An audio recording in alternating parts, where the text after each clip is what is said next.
Boas práticas de gerenciamento dos resíduos de serviços de saúde, parte 2. Capítulo 3. Das etapas do manejo. Seção 1. Segregação, acondicionamento e identificação. Os resíduos de serviços de saúde devem ser segregados no momento de sua geração, conforme classificação por grupos, constante no anexo 1 desta resolução, em função do risco presente. Quando, no momento da geração de resíduos, não for possível a segregação de acordo com os diferentes grupos, os coletores e os sacos devem ter seu manejo com observância das regras relativas à classificação do anexo 1 desta resolução. Os resíduos no estado sólido, quando não houver orientação específica, devem ser acondicionados em saco, constituído de material resistente à ruptura, vazamento e impermeável. Devem ser respeitados os limites de peso de cada saco, assim como o limite de 2/3 de sua capacidade, garantido-se sua integridade e fechamento. É proibido o esvaziamento ou reaproveitamento dos sacos. Os sacos para acondicionamento de resíduos do grupo A devem ser substituídos, ao atingirem o limite de 2/3 de sua capacidade, ou então a cada 48 horas, independentemente do volume, visando o conforto ambiental e a segurança dos usuários e profissionais. Parágrafo único. Os sacos contendo resíduos do grupo A, de fácil putrefação, devem ser substituídos no máximo a cada 24 horas, independentemente do volume. Os resíduos do grupo A, que não precisam ser obrigatoriamente tratados, e os resíduos após o tratamento, são considerados rejeitos, e devem ser acondicionados em saco branco leitoso. Parágrafo único. Os rejeitos, tratados ou não, acondicionados em sacos brancos leitosos, devem ser encaminhados para a disposição final, ambientalmente adequada. Quando houver a obrigação do tratamento dos resíduos do grupo A, estes devem ser acondicionados em sacos vermelhos. Parágrafo único. O saco vermelho pode ser substituído pelo saco branco leitoso, sempre que as regulamentações estaduais, municipais ou do Distrito Federal exigirem o tratamento indiscriminado de todos os resíduos do grupo A, exceto para acondicionamento dos resíduos do subgrupo A5. O coletor do saco para acondicionamento dos resíduos deve ser de material liso, lavável, resistente à puntura, ruptura, vazamento e tombamento, com tampa provida de sistema de abertura, sem contato manual, com cantos arredondados. O coletor não necessitará de tampa para fechamento, sempre que ocorrer a substituição imediata do saco para acondicionamento, após a realização de cada procedimento. Após sua substituição, o saco para acondicionamento usado deve ser fechado e transferido para o carro de coleta.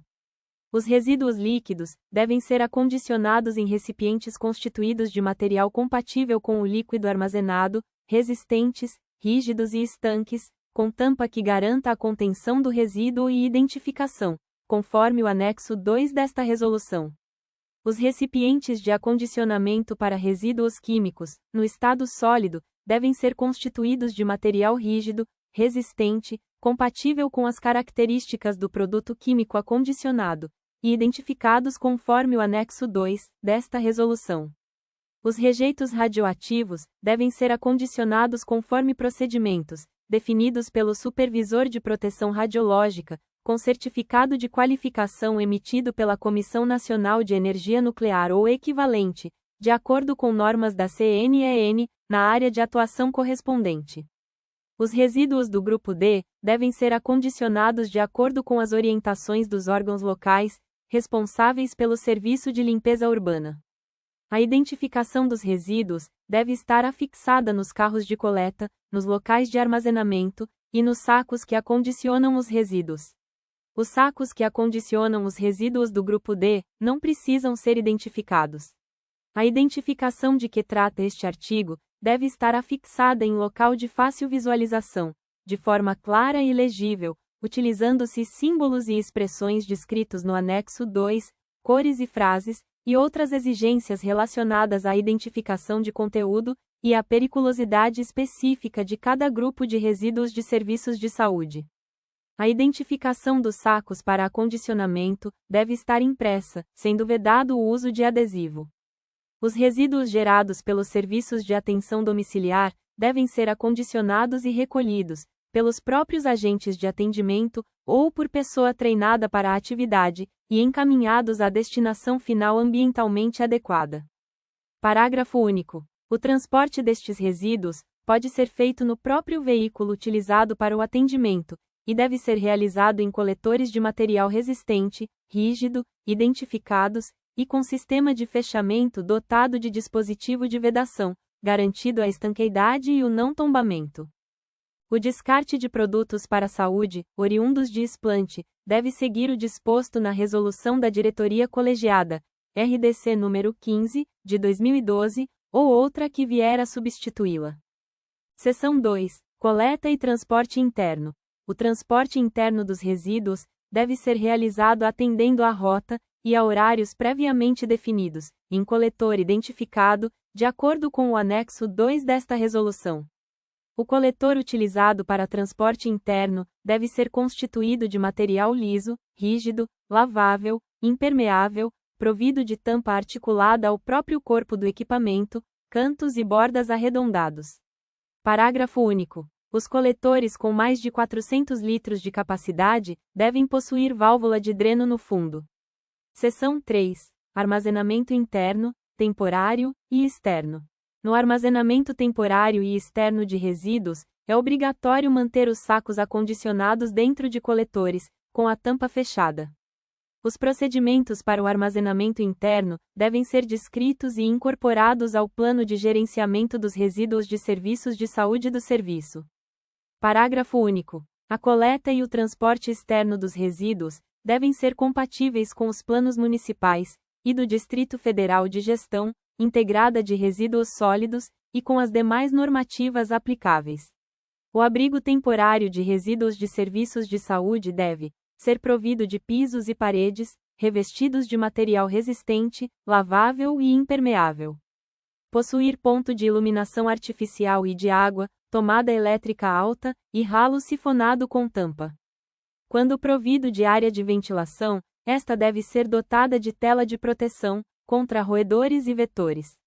Ter porta de largura compatível com as dimensões dos coletores. E estar identificado como abrigo temporário de resíduos. O armazenamento temporário pode ser dispensado, no caso em que o fluxo de recolhimento e transporte justifique. A sala de utilidades ou expurgo pode ser compartilhada para o armazenamento temporário dos resíduos dos grupos A, E e D, devendo ser compatível com a área a ser ocupada pelos coletores em uso. Parágrafo único. Na hipótese descrita no caput, a sala de utilidades ou expurgo deve conter também a identificação com a inscrição abrigo temporário de resíduos. Resíduos de fácil putrefação devem ser submetidos a método de conservação, em caso de armazenamento por período superior a 24 horas. O gerenciamento de rejeitos radioativos, grupo C, deve obedecer ao Plano de Proteção Radiológica do Serviço, às normas da CNEM e demais normas aplicáveis.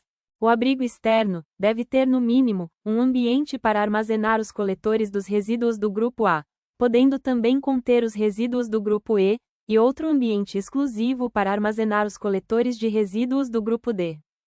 O abrigo externo deve permitir fácil acesso às operações do transporte interno. Permitir fácil acesso aos veículos de coleta externa. Ser dimensionado com capacidade de armazenagem mínima, equivalente à ausência de uma coleta regular, obedecendo à frequência de coleta de cada grupo de resíduos.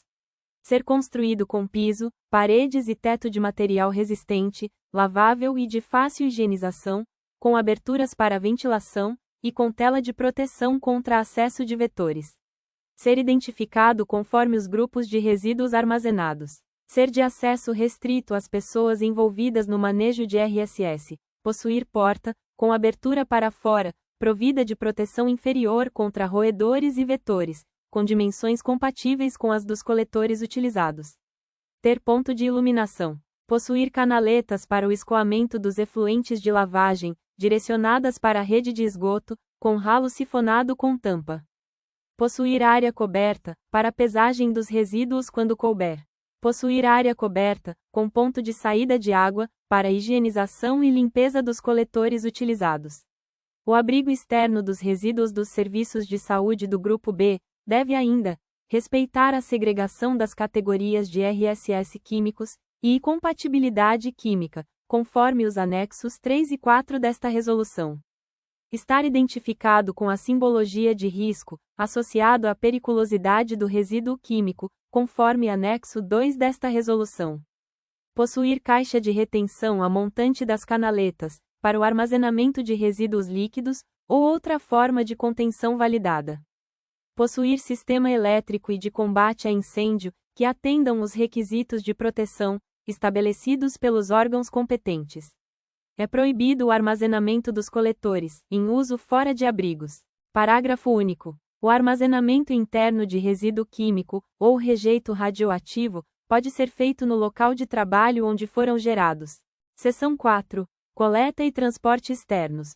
Os veículos de transporte externo dos resíduos não podem ser dotados de sistema de compactação, ou outro sistema, que danifique os sacos contendo os resíduos, exceto para os resíduos do grupo D. O transporte externo de rejeitos radioativos deve seguir normas específicas, caso existam, e as normas da Comissão Nacional de Energia Nuclear. Seção 5. Destinação. Os resíduos que não apresentam risco biológico, químico ou radiológico podem ser encaminhados para reciclagem, recuperação, reutilização, compostagem, aproveitamento energético ou logística reversa. Os rejeitos que não apresentam risco biológico, químico ou radiológico devem ser encaminhados para disposição final, ambientalmente adequada. As embalagens primárias vazias de medicamentos, cujas classes farmacêuticas constem no artigo 59 desta resolução, devem ser descartadas como rejeitos, e não precisam de tratamento prévio à sua destinação. Sempre que não houver indicação específica, o tratamento do resíduo pode ser realizado dentro ou fora da unidade geradora.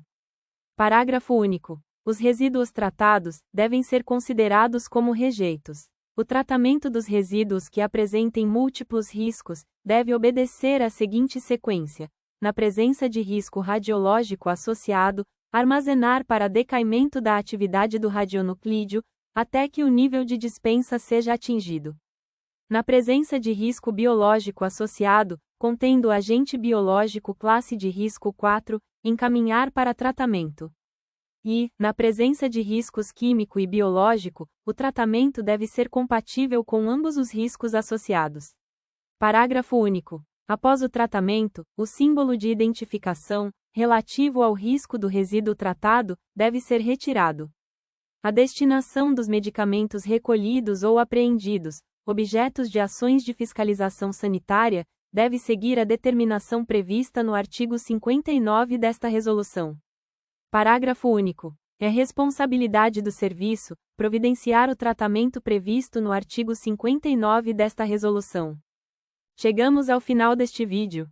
Obrigada e até a próxima.